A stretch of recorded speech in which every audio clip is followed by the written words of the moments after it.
Hello, friends. Welcome back to Allornonelaw. This is a medical video lecture, Microbiology. And today's topic of discussion is Yersinia pestis. So, this is an important topic for USMLE Step 1 examination. And the clinical features of this disease is important for USMLE Step 2 CK examination. So before starting a discussion on this, I would request you to subscribe to our channel, that's allornonelaw, and please do share our videos with your friends. So let's start this YP, Y pestis. Okay. So here we are discussing about the microbiology. So I will be discussing more points related to microbiology. That's a USMLE Step 1. So tell me, it's a gram positive or a gram negative? That should be your basic question. It's a gram negative.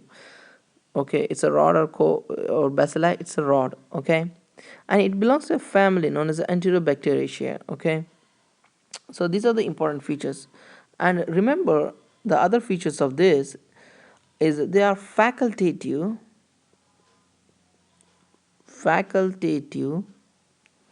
intracellular parasites.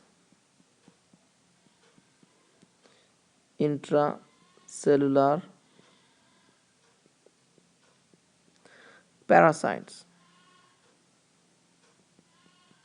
Okay, and the important enzyme reaction, that is a coagulase, positive. Okay, they are gram negative rods. They are rods. They are facultative intracellular parasites. The coagulase is positive.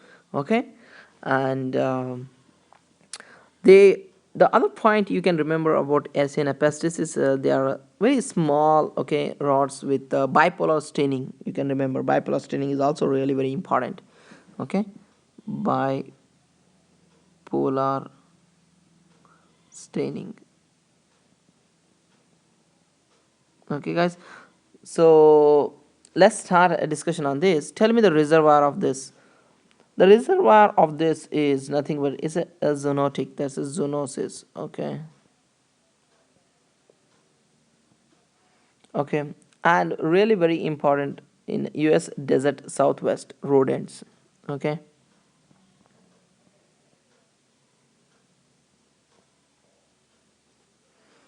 Okay, guys. So, and it is also a potential biowarfare agent. Okay. So how about the transmission? The transmission is by what you call flea bite. Okay, so remember it's through the bite. Okay, so it causes a disease known as a very famous as a plague. Okay, and there is also a human transmission by respiratory droplets. Okay, respiratory droplets. And let's talk about the pathogenesis. How do they act? They produce an enzyme, as I said, coagulase. Okay, coagulase.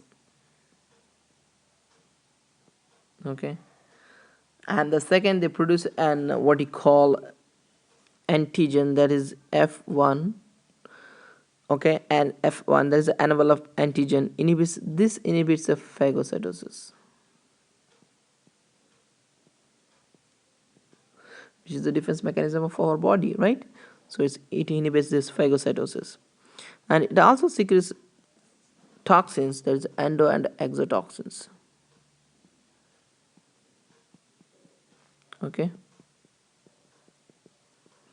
endo and exotoxins, remember. And it also secretes what you call cytokine productions. Okay, sorry, it suppresses what you call cytokine production. Okay, guys, suppresses cytokine production. Okay, guys, clear? So now what the disease it can cause? It causes a name as a plague, that's a bubonic plague.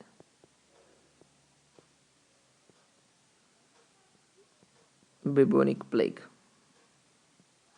Okay, So what are the features of the bubonic plague? The rapidly increasing fever, okay, conjunctivitis, okay, regional enlargement of the lymph nodes, okay, and ultimately leads to septicemia, coma, and the death. Okay, so this is really very important. And what's a pneumonic plague? Pneumonic plague is nothing but inhalation of these, as I said before, that it can be transmitted through human transmission by respiratory droplets, so it can cause a pneumonia also. Okay, so what are the, how would you diagnose this? This is diagnosed by the, what you call staining, that is known as a safety pin staining. Okay, safety pin, remember, safety pin. Okay, and serodiagnosis or a direct immunofluorescence can be done. And what's the treatment for this is which drug? Aminoglycosides. Okay, so remember about this. And how would you prevent? Animal controlled, avoid sick and dead animals. Okay, and a killed vaccine can be used in a military. Okay, so these are the important points of Yersinia pestis, guys. Thank you so much for watching this video. Take care.